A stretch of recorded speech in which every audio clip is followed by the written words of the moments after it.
China के अंदर admission के लिए या स्कॉलरशिप के लिए आपने बहुत ज़्यादा मेहनत की।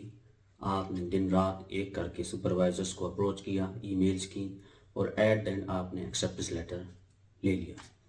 अब एक्सेप्टेंस लेटर लेने के बाद नेक्स्ट क्या प्रोसीजर है या कौन सा स्टेप है जिसके ज़रिए आप प्रॉपर एडमिशन ले सकते हैं या फिर स्कॉलरशिप के लिए अप्लाई कर सकते हैं।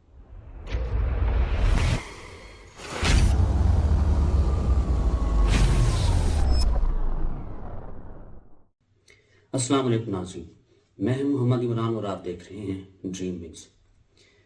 इससे प्रीवियस वीडियोस के अंदर मैंने प्रॉपर एक्सप्लेन किया था कि कौन से स्टेप्स हैं जिनको फॉलो करते हुए आप चाइना के अंदर सीएसई स्कॉलरशिप या फिर जो बाकी स्कॉलरशिप होते हैं वो अवेल कर सकते हैं।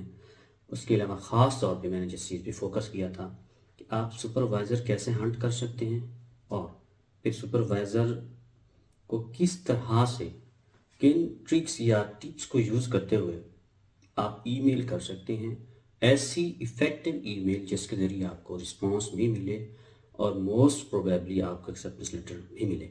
अगर आपने प्रीवियस वीडियोस नहीं देखी, जो मैंने एक प्रॉपर प्लेलिस्ट बनाई है, आप वो वीडियोस देख सकते हैं, आपको हर तरह की क्लैरिटी मिल जाएगी। अब ये तकरीबन लास्ट स्टेप है जिसमें आप बात करने जा रहा हूँ। इसमें ये था कि आप एक्सेप्टेंस लेटर ले चुके हैं, इसका मतलब है पिछले जितने भी स्टेप थे वो आप कवर कर चुके हैं। अब ये आपका लास्ट स्टेप है। इसमें आपको अब आपने प्रॉपर अप्लाई करना होता है। अगर आप सीएसई स्कॉलरशिप के लिए अप्लाई कर रहे हैं तो डेफिनेटली आपको यूनिवर्सिटी के पोर्टल पे भी अप्लाई करना होता है और सीएसई के पोर्टल पे भी अप्लाई करना होता है। अब ये एक अलग क्वेश्चन है कि किस तरह से अप्लाई किया जाता है। तो ये बहुत इजी होता है। यूट्यूब के ऊपर बहुत सी वीडियोस पड़ी हुई हैं, हंड्रेड्स ऑफ वीडियोस पड़ी हुई हैं, जिसमें आप किसी एक यूनिवर्सिटी के अंदर अप्लाई करने का अगर आप मेथड सीख लेते हैं तो बाकी तमाम यूनिवर्सिटीज़ का तकरीबन सेम ही प्रोसीजर होता है। और सीएसई पोर्टल के ऊपर कैसे अप्लाई करना है इसके ऊपर भी आपको बेशुमार वीडियोस मिल जाएंगी। तो मैं इस तरफ नहीं जा रहा। मैं स्पेसिफिकली डॉक्यूमेंट्स की बात करूंगा जब आपको एक्सेप्टेंस लेटर मिल चुका है। शुरू में अगर आपको याद होगा, आपने जो शुरू वाली वीडियोस देखी हैं तो वहाँ पे मैंने सिर्फ आपसे कहा था कि आपके पास एक्सेप्टेंस लेटर लेने के लिए मैक्सिमम 3 डॉक्यूमेंट्स होने चाहिए, जिसमें से एक था आपके पास आपका ट्रांसक्रिप्ट, दूसरा सीवी, तीसरे नंबर पे इंग्लिश प्रोफिशिएंसी लेटर हो सकता है। सीवी और ट्रांसक्रिप्ट ज़रूरी थे जब आपने एक्सेप्टेंस लेटर लेना था। अगर आप पीएचडी के लिए ट्राई कर रहे हैं तो डेफिनेटली वो आपसे सम टाइम आपका प्रीवियस जो रिसर्च एक्सपीरियंस है उससे रिलेटेड वो आपसे पेपर भी मांग सकते हैं। अगर आपने कोई पेपर पब्लिश किया हुआ है या उसके लिंक पूछ सकते हैं। वो कोई भी चीज़ होगी वो फर्दर आपसे डिस्कस पोटेंशियल सुपरवाइज़र जो है वो कर लेता है अगर उन्हें कोई एक्स्ट्रा चीज़ ज़रूरत हो तो। लेकिन अगर आप मास्टर्स के लिए ट्राई कर रहे हैं तो ईमेल करते हुए आपको मोस्ट ऑफ द टाइम ये 2 डॉक्यूमेंट ही चाहिए होते हैं, एक आपकी सीवी और ट्रांसक्रिप्ट। अच्छा चलिए, अब आपने एक्सेप्टेंस लेटर ले लिया है। अब आप स्कॉलरशिप भी ओपन है, एप्लीकेशन भी ओपन है, जो तकरीबन ये टाइम पीरियड होगा नवंबर के बाद, याद रखिए, ठीक है।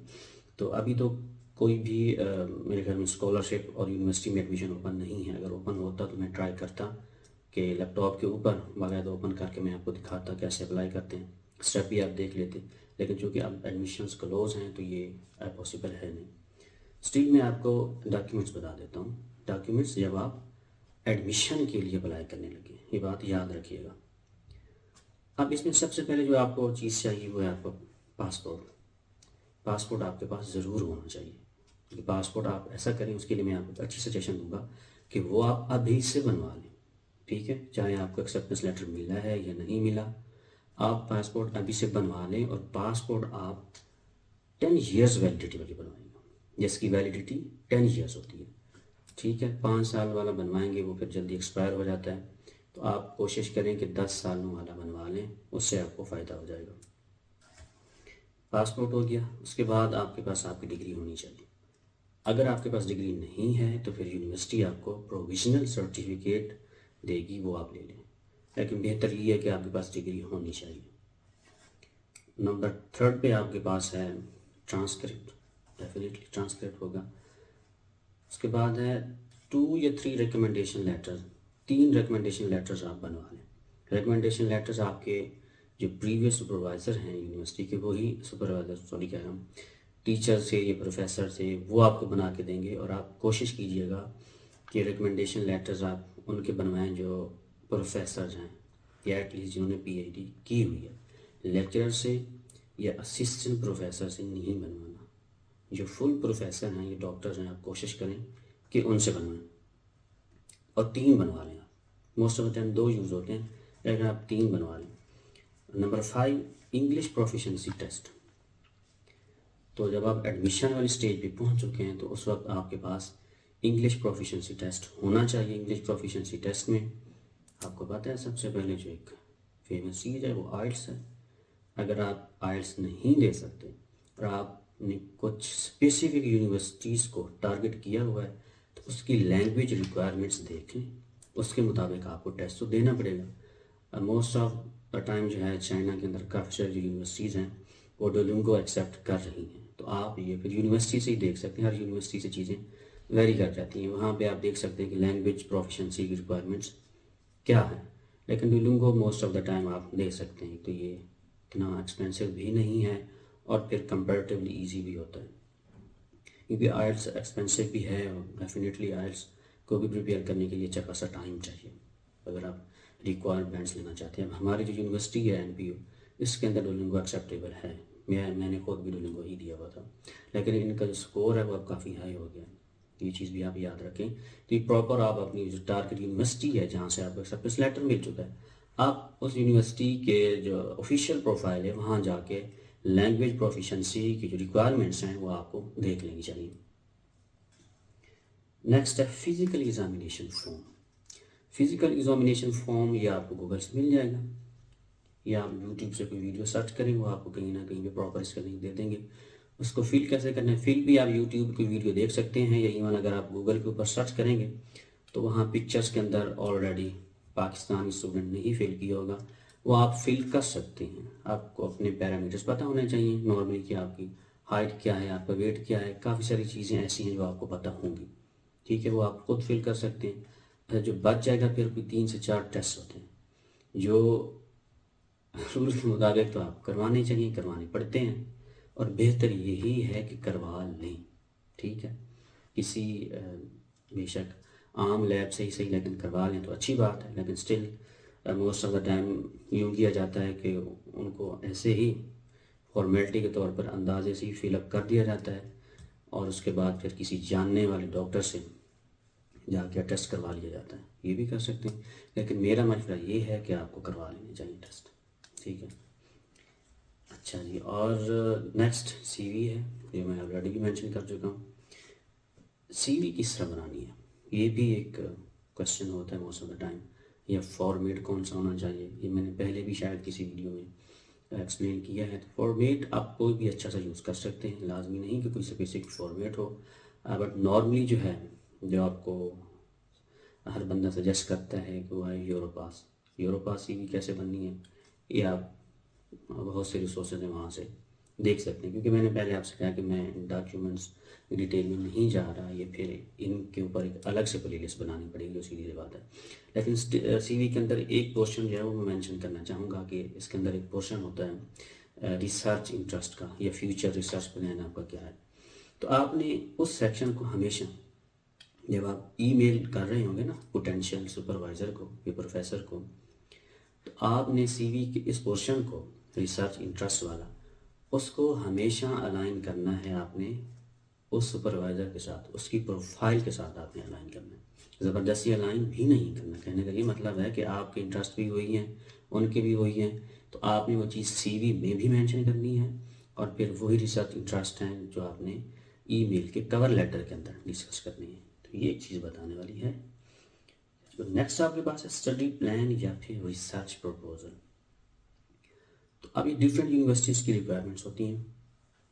उसमें ये है कि अगर आप मास्टर्स के लिए अप्लाई करने जा रहे हैं तो आपसे सिंपल स्टडी प्लान कहा जाता है, ठीक हो गया। स्टडी प्लान के 2-3 और भी नाम हैं, लेटर ऑफ इंटेंट भी से कह देते हैं, या फिर स्टेटमेंट ऑफ पर्पस भी से कहते हैं। लेकिन रिसर्च प्रपोजल जो है ये एक स्पेसिफिक डॉक्यूमेंट है, और ये PhD वाले स्टूडेंट्स के लिए होता है रिसर्च प्रपोजल। लेकिन जैसे मेरी यूनिवर्सिटी है, इसमें मुझे याद है स्टडी प्लान और रिसर्च प्रपोजल दोनों ही हमें देने थे। अब ये कैसे बनेंगे, अब ये जो डॉक्यूमेंट्स हैं, ये रिसर्च प्रपोजल ख़ास तौर पर ये एक टेक्निकल डॉक्यूमेंट है। स्टडी प्लान आप बना सकते हैं, इसके ऊपर भी बेशुमार वीडियोस पड़ी हुई हैं और आपको गूगल से सैंपल भी मिल जाएंगे। आजकल तो चैट जीपीटी के ज़रिए आप लिखवा सकते हैं। लिखवाने का ये मतलब है कि अपना रफ डाटा दें, वो लिख के आपको देगी चैट जीपीटी। उसके बाद उसको समझ के आप खुद ही दोबारा से लिखें। आपको आइडिया हो जाएगा ना कि जी इस तरह से लिखते हैं, यूँ लिख सकते हैं। एक और चीज़ मैं आपको बताऊं कि जो स्टडी प्लान है ना, एक्चुअली ये लेटर ऑफ इंटेंट है, ये टोटली एक पर्सनल कंटेंट होता है आपका, ठीक है। ये आपने अपने बारे में लिखना होता है, जो सही बात है। तो ये सम टाइम बड़ा ऑकवर्ड भी फील होता है कि जब आप किसी से कहते हैं कि हमें स्टडी प्लान चाहिए या कोई हमें लिखने में हेल्प आपको यही दी जा सकती है कि आपको कोई बंदा सैंपल दे सकता है, वो गाइड कर सकता है कि इसमें फलां सेक्शन होता है, पहले पैराग्राफ के अंदर आपने ये चीज़ लिखनी होती है, दूसरे में ये लिखनी होती है, तीसरे में वो लिखनी आती है। एट एंड यहाँ पे क्योंकि ये स्टडी प्लान है वो आपकी पर्सनैलिटी को, आपकी क्वालिटीज़ को, आपकी स्ट्रेंथ और वीकनेस को शो कर रहा होता है। ये एक प्योर ऐसा डॉक्यूमेंट है जो आपने खुद लिखना होता है। सैंपल आप कहीं से भी ले सकते हैं। रिसर्च प्रपोजल ये फिर एक मैंने आपसे जैसे पहले मेंशन किया, ये एक टेक्निकल डॉक्यूमेंट है, तो ये फिर एक प्रॉपर वे में लिखा जाता है। लिखना कैसे है तो ये फिर एक अलग बहस है, लेकिन ये डॉक्यूमेंट आपके पास होने चाहिए। जो सीधी बात है वो आप खुद लिख सकते हैं और यूट्यूब से हेल्प ले सकते हैं। ये जो मैंने आपको ऑलरेडी फेसबुक ग्रुप्स मेंशन किए, पाकिस्तान स्कॉलरशिप लीग और स्कॉलरशिप नेटवर्क, वहाँ से हेल्प ले सकते हैं। वहाँ बेशुमार सैंपल पड़े हुए हैं, गूगल के ऊपर बहुत से सैंपल पड़े हुए हैं। तो ये लिखने में ये चीज़ भी है ना कि एट द एंड आपको अब इतना तो पता होगा ना कि आप किस डोमेन में या किस डायरेक्शन में रिसर्च करने जा रहे हैं। तो आप एक इनिशियल अपनी तरफ से कोई टॉपिक या टाइटल सजेस्ट कर सकते हैं सुपरवाइज़र को, जी मैं इसके ऊपर रिसर्च करना चाहता हूँ। जैसे मैंने मेरी जो सपोज्ड या सजेस्टेड रिसर्च थी वो स्मार्ट ग्रिड्स में थी, इलेक्ट्रिकल इंजीनियरिंग की एक डोमेन है। तो मैंने उसके ऊपर रिसर्च प्रपोजल बनाया था। वो इतना अच्छा तो नहीं था, सीधी सी बात है, लेकिन कोशिश की थी, मैंने बनाया था, मैंने वही सबमिट किया था। मेरी जो सुपरवाइज़र की रिसर्च थी वो भी उसी के ऊपर थी। मैंने वही चीज़ फिर सीवी के अंदर भी मेंशन की हुई थी और मैंने वही चीज़ कवर लेटर में भी मेंशन की थी। बात समझ रहे हैं? जो चीज़ मैं आपको बताने जा रहा हूँ वो ये है कि आपका रिसर्च प्रपोजल, आपकी सीवी के अंदर जो रिसर्च इंटरेस्ट का सेक्शन है वो, और आपके स्टडी प्लान के अंदर या फिर साथ में कवर लेटर के अंदर जिस रिसर्च को आपने डिस्कस करना है वो अलाइन होनी चाहिए, वो सेम होनी चाहिए। समटाइम ऐसा हो जाता है, ये लोग कर जाते हैं कि रिसर्च प्रपोजल किसी और चीज़ पे आप लिख रहे हैं, स्टडी प्लान में आप कोई और चीज़ मेंशन कर रहे हैं, कवर लेटर के अंदर, ईमेल के कवर लेटर में आप कुछ और रिसर्च डिस्कस करने लग गए हैं, सीवी में आप रिसर्च इंटरेस्ट कुछ और लिखे हुए हैं। तो ये आप खुद ही समझदार हैं कि फिर इसका रिजल्ट क्या आना है। तो इन 3-4 चीज़ों को आपने अलाइन करना है, ये बात याद रखें। और नेक्स्ट है एक्सपीरियंस लेटर। अगर आपने कोई जॉब की हुई है या फिर कोई इंटर्नशिप्स आपने की हुई हैं, कुछ भी इस तरह का है एक्सपीरियंस जो आपका फील्ड से रिलेटेड है, ये बात याद रखें कि आप इस मेजर में अप्लाई करने जा रहे हैं, ये जो आपका मेजर था बैचलर में उससे रिलेटेड एक्सपीरियंस है, तो वो लेटर्स भी आप इसके साथ अटैच कर सकते हैं। ये थी आज की वीडियो जिसमें मैंने आपको सिंपली ये बताना था कि जब आपको एक्सेप्टेंस लेटर मिल चुका है, अब आप अप्लाई करने के लिए तैयार हैं, तो आपको कौन कौन से डॉक्यूमेंट्स चाहिए ये मैंने आपको पहले बता दी। मैं दोबारा रिवाइज करवा देता हूँ। Passport, degree, transcript, 3 recommendation letters आप कर लें, वैसे एक एक्स्ट्रा मैंने बता दिया, English proficiency test, physical examination form, CV, study plan या रिसर्च प्रपोजल और एक्सपीरियंस लेटर। ये सारे डॉक्यूमेंट आपके पास होने चाहिए। जब ये होंगे तो आप अप्लाई कर सकते हैं सीएसई पोर्टल के ऊपर भी और यूनिवर्सिटी पोर्टल के ऊपर। तो अगर आप मज़ीद कोई क्वेश्चन पूछना चाहते हैं तो कमेंट सेक्शन के अंदर मुझसे पूछ सकते हैं। ये मेरी जो प्ले लिस्ट थी सीएसई स्कॉलरशिप के हवाले से या चाइना के अंदर जितने भी स्कॉलरशिप हैं उनके हवाले से, ये ऑलमोस्ट कंप्लीट हो चुकी है। अगर आपको लगता है कि मैंने कोशिश की है कि मैं ज़रा एक एक्सप्लेनेटरी वे में अच्छे तरीके से जो छोटी छोटी चीज़ें हैं उनको एक्सप्लेन करने की कोशिश करूं और आपको मेरी प्लेलिस्ट देखने के बाद ज़रूरत भी ना पड़े किसी से हेल्प लेने की या किसी से पूछने की। स्टिल ज़रूरत हो सकती है, लेकिन मैंने ये कोशिश की है कि आप इंडिपेंडेंटली अगर इन वीडियोस को अच्छे तरीके से देखते हैं तो मेरे ख्याल में आप अकेले ही स्कॉलरशिप विन कर सकते हैं। बाकी डॉक्यूमेंट्स किस तरह से बनाने हैं, जैसे मैंने सीवी की बात की है, सारी चीज़ें तो उसकी डिटेल मैंने आपको नहीं बताई, उसकी डिटेल ऑलरेडी पड़ी हुई है, जो सीधी बात है। स्टिल मैं कोशिश करूँगा अगर हुई तो इनके ऊपर फिर अलग से मैं एक प्रॉपर वीडियोज़ या प्लेलिस्ट बना दूँगा। अपना ख्याल रखिए, मिलते हैं अगली वीडियो में। अल्लाह।